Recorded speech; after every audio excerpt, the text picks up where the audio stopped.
명절 잘 보내셨습니까? 설날 지나고 첫 번째 주일이니까 우리 같이 인사하겠습니다. 옆에 있는 분들 바라보시면서 새해 복 많이 받으세요 인사하겠습니다.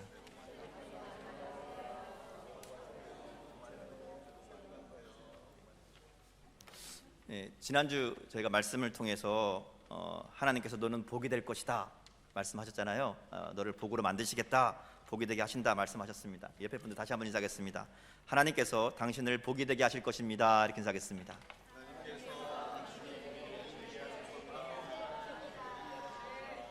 네, 감사합니다. 올 한 해도 하나님이 주시는 복으로, 하나님이 만들어 가시는 복된 인생들이 다 될 수 있기를 주님의 이름으로 축복합니다. 한 30년 정도 된 이야기인데요. 책이 있습니다. 내가 정말 알아야 할 것은 유치원에서 배웠다 하는 책이 있어요. 이 책이 2018년에 30주년 기념판이 나온 책입니다. 그러니까 30년이 좀 더 된 책이죠. 오랫동안 또 전 세계에서 많은 사람들에게 사랑받고 읽혔던 그런 책입니다.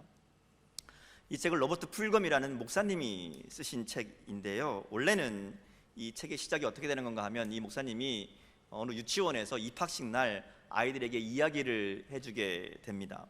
내용이 내가 유치원에서 배웠던 것이라는 내용이었어요. 유치원에서 배우는 거 있잖아요. 그런 것들을 쭉 이야기하면서 아주 작고 단순한 그런 것들이지만 그것이 삶의 가장 기본이 되는 진리들에 대해서 이야기합니다. 이 이야기가 사람들에게 많은 공감을 얻게 되고 호응을 얻게 되고 결국은 책으로 출판하게 되고요. 이 책이 미국뿐 아니라 전 세계 사람들에게 읽히는 세계적인 베스트셀러가 됩니다. 이 책을 보면요, 제목에서 알 수 있듯이 아주 유치원에서 배우는 기본적인 것들에 대한 이야기로 가득합니다. 예를 들면 이런 겁니다. 무엇이든지 나누어 가져라, 공정하게 행동해라, 남을 때리지 말아라, 사용한 물건은 제자리에 갖다 두어라, 자신이 어지럽힌 것은 자신이 치워라, 내 것이 아니면 가져가지 말아라, 다른 사람을 아프게 했다면 미안하다고 말해라, 음식을 먹기 전에는 손을 씻어라, 변기를 사용한 뒤에는 물을 내려라. 너무 쉬운 얘기죠.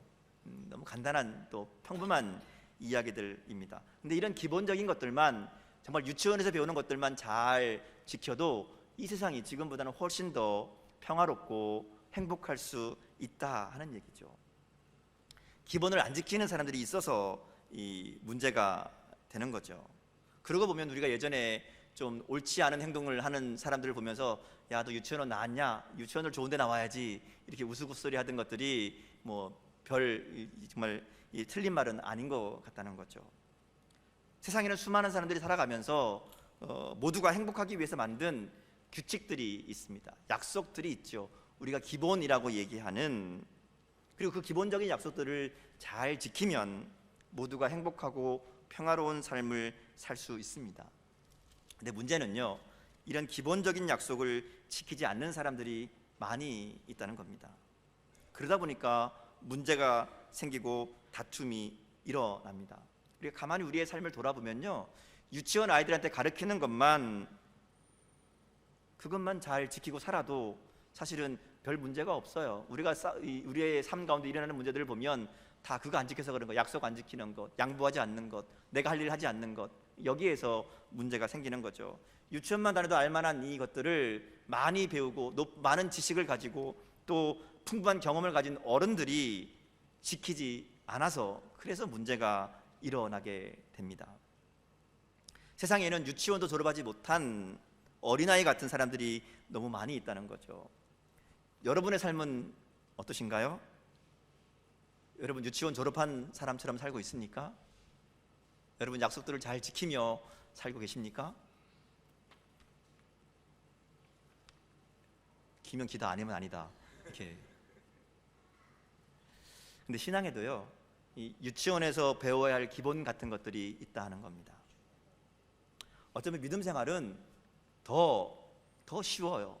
더 간단해요. 유치원에서 배우면 될 정도로, 유치원 아이면 이해할 수 있을 정도로 사실은 간단하고 쉬운 것이 믿음의 진리들입니다.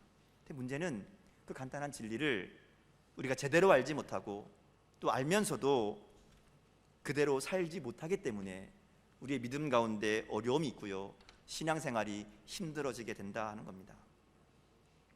이 세상의 삶이 유치원에서 가르치는 것만 잘 지켜도 행복하고 서로 간에 평화를 얻을 수 있는 것처럼 우리의 믿음 생활도 사실은 아주 기본적인 것들만 잊어버리지 않아도 위대한 믿음의 삶을 살 수 있게 된다 하는 것이죠. 문제는 기본을 잊어버리니까 신앙에도 문제가 생기고 삶에도 위기와 실패를 경험하게 된다 하는 겁니다. 요즘 우리가 창세기 말씀 묵상하면서 아브라함의 삶을 따라가고 있습니다. 아브라함의 인생은 그야말로 우리에게 아주 좋은 믿음의 교과서가 됩니다. 우리는 아브라함을 통해서 우리가 배워야 될 믿음의 모습을 배우게 되기도 하고요, 또 아브라함의 모습을 통해서 우리가 빠지기 쉬운 유혹과 함정들에 대해서 알게 되기도 합니다. 또 아브라함의 실수를 통해 우리의 연약함을 깨닫게 되기도 합니다. 오늘 말씀도 바로 그런 말씀 중에 하나라고 볼 수 있습니다. 하나님은 아브라함에게 찾아오셔서 그에게 믿음의 기본을 다시 한번 알려주십니다. 자, 오늘 말씀을 우리가 읽으면서 말씀을 시작하기 전에 생각해 볼 내용이 있습니다. 하나님이 아브라함에게 말씀하시는 오늘 이 17장의 상황 바로 앞에는 오랜 시간 동안에 하나님의 침묵이 있었다 하는 겁니다. 말씀을 보세요. 오늘 본문을 시작하는 17장 1절을 보면 아브라함이 99세 때에 이렇게 시작합니다. 근데 바로 앞절 16장 16절을 보면요, 하갈이 아브라함에게 이스마엘을 낳았을 때에 아브라함이 86세였더라 이렇게 기록합니다. 그러니까 아브라함이 지금 86세에서 99세로 건너뛰고 있는 거죠. 한 절 지나가는 거지만 그 한 절 사이에 13년이라는 시간이 지나가 버렸습니다. 아무 말이 없이 넘어간다는 것은 두 가지 의미 중에 하나입니다. 아무 일이 없었다든지 혹은 그 시간이 별다른 의미가 없었다 하는 것으로 읽을 수 있습니다. 정말 평안하고 아무 문제가 안 생겨서 그래서 이 일이 그냥 이 시간이 지나갔을 수도 있습니다. 이건 별로 나쁘지 않은 것 같죠? 아브라함도 아마 그렇게 생각했던 것 같아요. 13년의 시간을 보냅니다. 그동안의 아브라함의 삶은 힘들고 어려운 삶이었거든요. 맨날 뭔가 일이 일어나는 삶이었어요. 보세요. 말씀을 따라서 고향을 떠나서 가나안 땅으로 왔습니다. 그 길도 쉽지 않았을 거예요. 근데 왔는데 정착도 쉽지 않습니다. 반겨주는 사람이 있는 것도 아니고 이미 그 땅은 다른 사람들이 살고 있고 거기에 비집고 들어가서 살려니까 쉽지 않죠. 어렵습니다. 게다가 큰 기근까지 만나서 도저히 먹고 살 길이 막막해서 애굽으로 내려갔었습니다. 애굽으로 내려가는 길에 자기의 아내 사라 때문에 목숨의 위협을 느낀 아브라함이 아내를 누이라고 속이죠.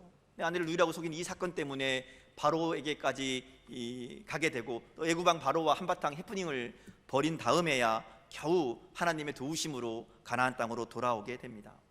그 다음에 별일이 없었냐? 그렇지 않아요. 이제는 또 가진 것이 너무 많아서 조카 롯과 문제가 일어나죠. 그래서 서로 갈라서기로 합니다. 롯에게 너 좋은 땅 네 마음대로 결정해라 했더니 좋은 땅을 홀랑 가져가 버립니다. 그래서 아브라함은 좋지 않은 땅으로 갑니다. 근데 거기로 끝나는 게 아니라 좋은 땅을 갔던 이 조카 롯이 전쟁에 휘말리게 되죠. 또 어떻게 해요? 조카니까 가서 구해 줍니다. 한바탕 전쟁을 치르고 옵니다. 이렇게 시간은 점점 흘러가는데 삶은 치열하고 힘든데 아브라함에게 주신 하나님의 약속은 아직 멀기만 합니다. 불가능한 것처럼 보입니다. 그래서 하나님 앞에 하나님, 나의 상속자는 이 엘리에셀입니다 라고 투정도 하고 원망도 해봅니다. 하나님이 아들 주신다는데 아들이 어디 있습니까? 나에게는 아들은 없고 이 종밖에 없습니다, 이 얘기거든요. 그리고 자기는 여전히 작은 땅 하나 소유하지 못한 나그네의 삶을 살고 있음을 원망하고 불평하기도 합니다. 물론 하나님께서 중간중간에 찾아오셔서 말씀해 주시죠. 나는 네 방패다, 나는 너의 지극히 큰 상급이다, 내가 이 땅을 너한테 줄 거다, 약속도 해주시고, 그래도 좀 불안해하니까 그러면 짐승 가져와라, 짐승을 쪼개놔라, 그 사이에 내가 지나가겠다. 마치 사람들이 계약서 쓰듯이, 우리가 뭐라면 도장 찍듯이 하나님이 이렇게 도장을 찍으시는 거예요. 그러면서 확신을 주십니다. 그런데 아브라함은 그래도 확신을 가지지 못해요. 16장으로 넘어오면 한 10년 정도 지난 다음인데요, 결국 이 사라와 공모해서 하갈을 이 부인으로 맞이합니다. 사라에겐 도저히 아이가 날 수 없는 상황이니까 애굽에서 얻었던 요종 하갈을 데려다가 아들을 낳게 하지요. 문제는 그 과정에서 일어납니다. 하나님의 방법이 아니라 인간적인 방법으로 선택하니까 더 큰 문제가 일어나게 됩니다. 우리가 전 애굽 갔을 때 봤잖아요. 애굽을 내려갈 때의 문제를 해결하려고 아내를 누이라고 속이는 인간적인 방법을 썼다가 아내도 뺏길 뻔하고 목숨도 잃을 뻔한 그리고 하나님의 계획을 무너뜨릴 뻔한 그런 일들을 우리가 봤죠. 이 16장도 마찬가지예요. 하갈을 통해서 아들을 얻었는데 그렇게 꿈에도 그리던 아들이 임신했으면 가정에 평화가 왔어야 되는데 그렇지 않잖아요. 하갈이 임신한 것 때문에 또 문제가 생깁니다. 사레와 하갈이 다툼이 일어나요. 집안이 편안할 날이 없습니다. 아브라함에게 쫓아와서 또 이거 어떡할 거냐 해결하라 서로 싸웁니다. 보다 못한 아브라함이 사레한테 그럼 당신 마음대로 하세요. 그랬더니 더 괴롭히죠. 참다 못한 하갈이 집을 나갑니다. 이거 그야말로 집안이 꼴이 말이 아닌 거죠. 잘못된 충고, 어리석은 선택, 그것은 가정의 불화를 가져오고요. 결국 모두가 불행해지는, 모두가 힘든 상황이 만들어지게 됩니다. 하나님이 기뻐하지 않는 선택은 아무리 지혜롭게 보여도 결국 사람에게 유익이 되지 못한다는 거죠. 자, 그런 상황 가운데 하나님이 또 이번에 하갈을 찾아오시죠. 집 나가서 도망가서 광야에 쓰러져 있던 하갈을 찾아오셔서 위로해 주시고 격려해 주시고 그에게 나갈 길을 알게 하십니다. 그리고 아브라함 집으로 다시 돌아가라 이야기하죠. 그리고 그 아들 이스마엘이라고 이름을 알려주고 또 그 아들을 통해 하나님의 계획이 있음을 보여줍니다. 하갈이 그 말을 듣고 집으로 돌아와요. 그리고 아브라함에게 아마 이 얘기를 다 했을 겁니다. 나중에 이름을 이스마엘이라고 짓잖아요. 하나님 주신 대로 이름을 짓습니다. 자, 그리고 이제 13년이 지난 거예요. 그동안 정말 힘들고 어렵게 달려왔던 그 시간들이 이스마엘이라는 아들이 태어나면서부터 조용해진 겁니다. 아무 이야기가 없어요. 싸웠다는 얘기도 없고 누가 문제를 일으켰다는 얘기도 없고 누가 쳐들어왔다는 얘기도 없고 그냥 평안한 거예요. 그런 사이에 아브라함은 제법 부유해지기도 하고요. 군사력이 있으니까 힘도 좀 생기고요. 또 유명해지기도 했을 겁니다. 사라에게서 난 아들은 아니지만 이스마엘이 건강하게 자라서 13살이 되었습니다. 아마 아브라함은 이 정도면 됐다 생각했을지도 몰라요. 이 정도 그냥 평안하게 문제없이 이제 큰 문제 없이 이렇게만 살아도 좋겠다 생각했을지 모릅니다. 유대인들은 13살이 되면 성인식을 하고 그 인생을 책임지게 하기 때문에 이제 이스마엘이 13살이잖아요. 이 정도면 하나님이 이제 이 아이가 말하자면 한 인간으로 한 사람으로 세워질 수 있을 만큼 컸으니까 그럼 이 아이를 통해서 하나님의 약속을 대신하려고 마음 먹고 있었다는 거죠.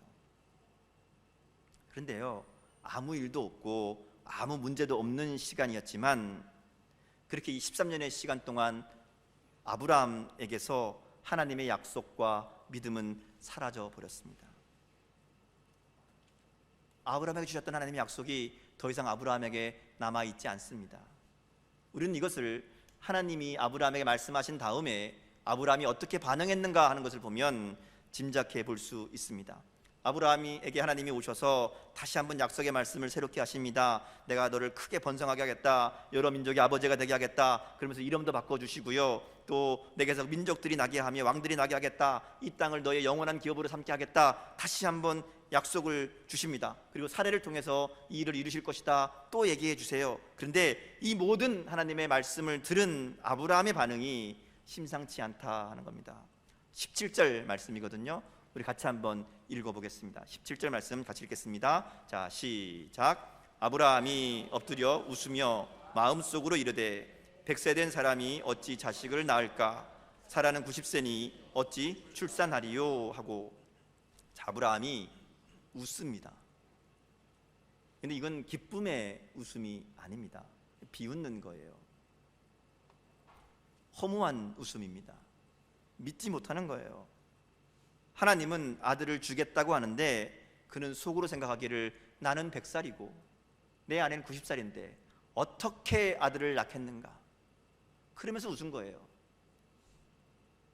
어이없는 웃음이죠. 아유, 하나님 말도 안 되는 얘기 하세요. 이렇게 웃는 거예요. 그러면서 하는 얘기가 더 기가 막힙니다. 18절 말씀입니다. 이렇게 얘기하죠.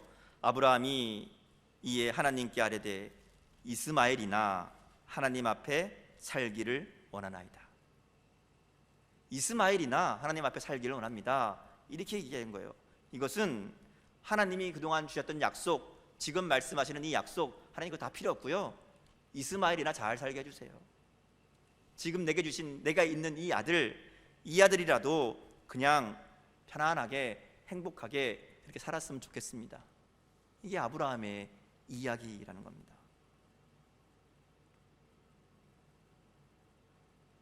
하나님이 그동안 입이 닳도록 이야기하셨던, 수없이 반복하며 말씀하셨던 하나님의 약속을 이 이스마엘로 대신하겠다, 지금 그렇게 얘기하는 거예요. 왜 이렇게 되었을까? 왜 이렇게 아브라함이 믿음이 정말 곤두박질 치게 되었을까? 우리는 앞에 나오는 그 13년의 공백을 통해서 짐작해 볼 수 있습니다. 아무 일 없어 보이는, 그래서 평안한 것 같은 그 13년은 사실은 아무 일도 없었던 게 아니에요. 그 13년 동안 하나님이 침묵하십니다. 그 13년 동안 아브라함이 하나님을 찾지 않습니다. 그 13년 동안 아브라함의 믿음은, 하나님의 약속은 사라져 버린 겁니다. 아무 문제 없다는 아브라함의 착각은 사실은 엄청난 착각이었던 거죠. 우리도 어느 순간 큰 문제 없이, 큰 어려움 없이 그저 잘 살고 있다는 생각으로 스스로 착각할 때가 있습니다. 문제 없으면, 어려움 없으면, 아무 일 안 생기고 그냥 평안하면 그러면 잘 살고 있는 거다, 착각이라는 거죠. 더 큰 문제는 이런 착각이 하나님의 계획과 뜻을 무산시킨다는 겁니다. 어느 순간 아브라함은 하나님의 약속보다 현실의 일들이 더 큰 기쁨이 됩니다. 하나님의 약속보다 이스마엘이 더 큰 기쁨입니다. 하나님의 계획보다 눈앞에 있는 현실이 더 관심의 대상이 된 겁니다. 보이지 않는 하나님의 약속, 언제 이루어질지 모르는 하나님의 약속이 아니라 그저 내가 내 힘으로 얻은 이 이스마엘, 이 아들 자라는 거 보면서, 이 아들 재롱 보면서 그저 아브라함은 거기에서 행복을 찾으려고 했다는 거죠. 그런 의미에서 아무 일도 없다는 것은 그저 행복한 일말은 아닙니다. 더구나 하나님과의 관계에서 아무 일도 없다, 이것은 행복이 아니라 불행한 인생임을 우리가 기억해야 된다는 거죠. 우리도 아브라함과 같은 착각으로 살아갈 때가 있습니다. 어느 순간 그저 우리에게 문제가 일어나지 않는 것으로, 있는 것을 잘 지키는 것으로, 이대로 순조롭게 상황이 흘러가는 것으로만 우리가 목표를 삼고 만족하고 있는 것은 아닌가 하는 거죠. 물론 아무 문제 없는 것, 별탈 없는 것, 하나님의 축복이고 은혜라고 할 수 있습니다. 그런데 우리의 관심이 거기에만 머물러서는 안 된다는 겁니다. 우리 이 땅에 평안하게 살려고, 별 문제 없이 살려고 이 땅에 태어난 존재들이 아니라는 거예요. 우리 좀 힘들고 어려워도, 때로는 좀 벅차고 버거워도 하나님의 약속에 관심이 있어야 됩니다. 하나님의 뜻에 관심이 있어야 됩니다. 우리가 우리의 현실에 매이고 현실에 안주하는 순간 하나님의 계획도 함께 멈추어 버리는 거죠. 사실 그런 아브라함을 하나님이 찾아오십니다. 그리고 하시는 말씀이 나는 전능한 하나님이다, 이렇게 말씀하세요. 나는 전능한 하나님이다. 하나님의 첫 마디가 나는 전능한 하나님이다 하는 거예요. 이 전능한 하나님이라는 것이 엘 샤다이라는 단어인데요, 여기에 처음 나오는, 그러니까 성경에서 처음 등장하는 단어입니다. 이 이름은 언제나 존재하시고 영원하시고 전능하시고 신실하시고 선하시고 주권자 되시는 하나님, 그런 의미를 가지고 있습니다. 자, 중요한 것은 왜 전능한 하나님인가 하는 거예요. 하나님은 보통 사람들을 찾아올 때에 필요한 모습으로 찾아오시죠. 상처받고 아픔 가운데 있는 사람에게는 치료의 하나님으로 찾아오십니다. 힘들고 어려움 가운데 있는 사람들에게는 위로의 하나님으로 찾아오시죠. 낭망하고 있을 때에는 소망의 하나님으로 찾아오십니다. 자, 그럼 지금 아브라함에게 전능한 하나님으로 찾아오신 이유는 아브라함이 하나님의 전능하심을 믿지 못했기 때문에 그런 거예요. 아들을 주시겠다는 약속도, 땅을 주겠다는 약속도 믿지 못합니다. 하나님이 전능하지 않다고 생각하는 거예요. 사라를 통해 아들을 주는 것, 그거 안 되는 일이라고 생각을 하는 겁니다. 하나님이 이 땅을 우리 후손에게 영원한 기업으로 주는 것, 그거 이룰 수 없는 일이라고 생각하는 거예요. 그래서 그냥 이대로 지금 있는 이 이스마엘이나 잘 보살펴 주세요. 하나님은 할 수 있는 거 조그만 것만 해주세요. 이렇게 얘기하는 거예요. 하나님 뭐라 그래요? 아니다. 나는 전능한 하나님이다. 네가 오랫동안 나와 멀어져 있어서 잊어버렸는지 모르겠지만 나는 전능한 하나님이다. 나는 못할 것이 없는, 불가능이 없는, 할 수 없는 것이 없는 그런 존재다라는 것을 분명하게 선언하시는 겁니다. 이 말씀은 나중에 18장에 가면 사라에게 다시 한번 하나님이 이야기하세요. 나에게 능치 못할 일이 있겠느냐? 그게 다시 한번 말씀하시거든요. 하나님 지금 아브라함과 사라에게 말씀하시는 하나님의 메시지는 나는 전능한 하나님이다. 네가 그것을 믿어야 된다. 이 얘기하시는 거예요. 하나님의 전능하심을 믿는다면 사실 우리가 가진 대부분의 고민과 문제들도 해결되죠. 여러분 가만히 생각해 보세요. 여러분이 가지고 있는 고민, 여러분에게 있는 두려움, 여러분에게 있는 문제들, 하나님이 전능하시다면 해결되지 못할 것이 있습니까? 없지요. 아무리 큰 문제라도 전능하신 하나님이 그 문제 가운데 역사하신다면 해결되지 않는 문제가 없습니다. 그런데 왜 우리는 두려워하고 염려하고 걱정합니까? 하나님의 전능하심을 믿지 못하는 거예요. 마음은 알아요. 머리로도 알아요. 그런데 정말 삶 속에 내가 하나님의 전능하심을 믿고 그리고 살고 있는가 하는 거죠. 우리의 문제는 하나님의 전능하심을 믿지 못하는 거예요. 나를 위해 그 어떤 것도 하실 수 있는 하나님의 사랑을 믿지 못하기 때문에 우리 가운데 문제가 일어난다는 거죠. 어느 틈엔가 우리의 기도도 아브라함처럼 그저 평안을 바라는 것이 되어버렸습니다. 아프지 않고 건강하게, 문제 일어나지 않고 조용하게, 그리고 내가 원하는 대로 순조롭게 살아가는 것이 우리의 기도의 전부가 되어버렸다는 거죠. 하나님의 뜻과 계획, 하나님 주신 사명과 비전은 현실에 밀려서 잊혀진 존재가 되어버렸습니다. 그저 문제없는 것으로 만족하고 살아가는 인생은 하나님의 계획을 무산시키는 어리석은 선택이 될 수 있음을 우리가 기억해야 됩니다.